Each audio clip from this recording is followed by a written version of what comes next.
The dust swirled around Kamila's feet as she sat hunched in the corner of the small courtyard, her dupatta pulled low over her face to hide the fresh bruises.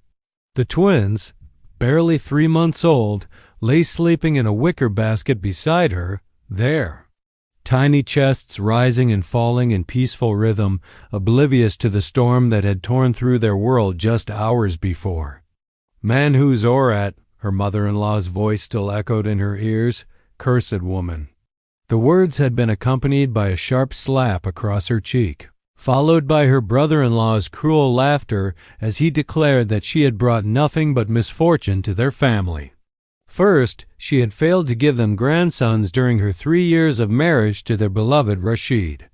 Then, when fate finally granted her children, they were daughters, not just one disappointment, but two. The irony wasn't lost on Kamila. That Rashid's death in the factory accident 2 months before the twins' birth had somehow become her fault as well. Everything was always her fault in this house where she had never truly belonged.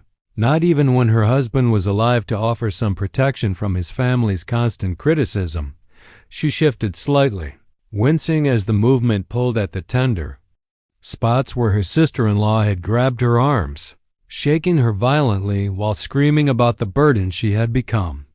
23 years old, and Kamila felt ancient, worn down by grief, poverty, and the relentless cruelty of people who were supposed to be her family.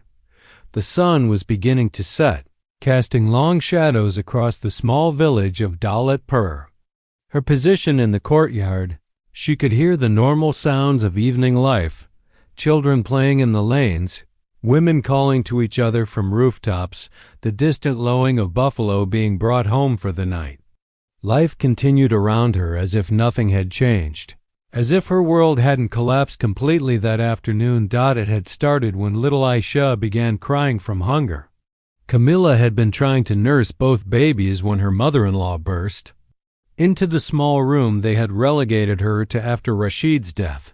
A storage space, really, barely large enough for a charpoy and the twins' basket. "Can't you keep them quiet?" the older woman had snarled. "The whole neighborhood can hear their wailing. What will people say about girls who cry so much? That they'll grow up to be nothing but trouble, just like their mother?" When Kamila tried to explain that the babies were simply hungry and that nursing 2 infants meant they sometimes had to wait their turn, her mother-in-law's face had darkened with rage. "Hungry? You're not producing enough milk because you're too weak, too useless. My poor Rashid's daughters are suffering because of you." The accusation had stung because there was some truth to it. Kamila's own meager meals, often just leftover bread and thin dal, weren't enough to sustain her properly while nursing twins. But she had learned long ago not to ask for more food, not to be seen as demanding or ungrateful. That's when her brother-in-law, Salim, had entered, drawn by the raised voices. At 35, he was a large man who worked as a day laborer when he could find work, spending most evenings smoking hookah with his friends and complaining about the burden his brother's widow had become. "What's all this noise?" he had demanded, looking around the cramped room with disgust. "Your brother's wife can't even feed her own children properly," his mother replied. "Look at them, thin and always crying. What kind of mother can't nourish her babies?" Salim's wife Nazreen had appeared in the doorway then, her own infant son balanced on her hip.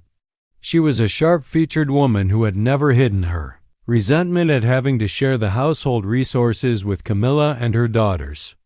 Maybe if she worked harder instead of sitting around feeling sorry for herself all day, she'd have more milk, Nasreen suggested with false sweetness. "I managed to feed my son just fine while doing all the housework." It was an unfair comparison, and everyone knew it. Nasreen had only 1 child to nurse, plus the support of her husband's income and a full share of the household food. But Kamila had learned that fairness was a luxury she couldn't afford in this house. "I do work," she had said quietly, trying to keep her voice steady. "I clean, I cook, I help with the washing. You do the minimum," Salim interrupted harshly. "And now you've burdened us with 2 more mouths to feed. Daughters who will never contribute anything to this family, who will only cost us dowry money we don't have." The conversation had escalated from there, with each family member adding their grievances against her. How she ate their food without bringing any income. How her daughters cried too much and disturbed everyone's sleep. How her very presence reminded them daily of their loss, not just of Rashid, but of the sons he might have given them if he had lived. When Kamila had finally tried to defend herself, suggesting that the twins were still Rashid's children and deserved to be treated as part of the family, Salim had exploded. His children? Two useless girls who will drain our resources for years and then leave to join their husbands' families? What good are they to us? That's when he had struck her, a backhanded blow that sent her stumbling against the wall. His mother had followed with her own slap, and then Nazreen had joined in, grabbing Kamila's arms and shaking her while the babies screamed in their basket.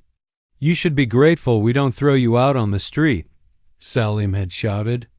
"Any other family would have sent you back to your parents by now, but Kamila had no parents to return to. Her father had died when she was 15, her mother 2 years later. Her marriage to Rashid had been arranged by her uncle, who had made it clear that once she left his house as a bride, she could never return. In traditional thinking, a woman belonged to her husband's family for life, regardless of how they treated her. The beating had ended only when baby Fatima's cries reached a pitch that threatened to bring the neighbors running. Even then, the family's parting words had been clear.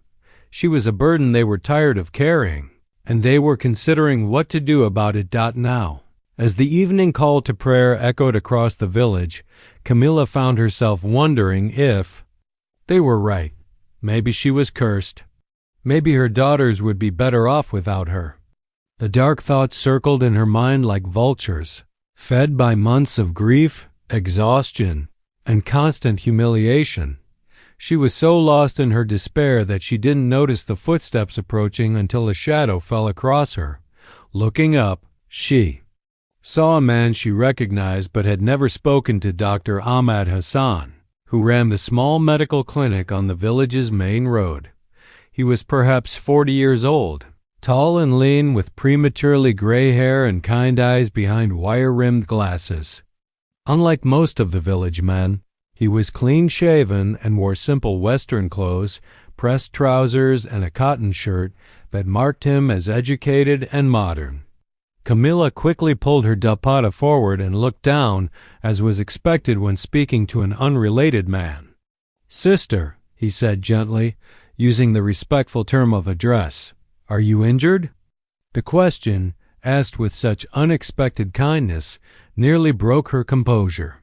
She shook her head slightly, not trusting her voice. Dr. Hassan crouched down so he wasn't towering over her, maintaining a respectful distance. "I couldn't help but hear the commotion earlier. Are the children well?" This drew her eyes up briefly.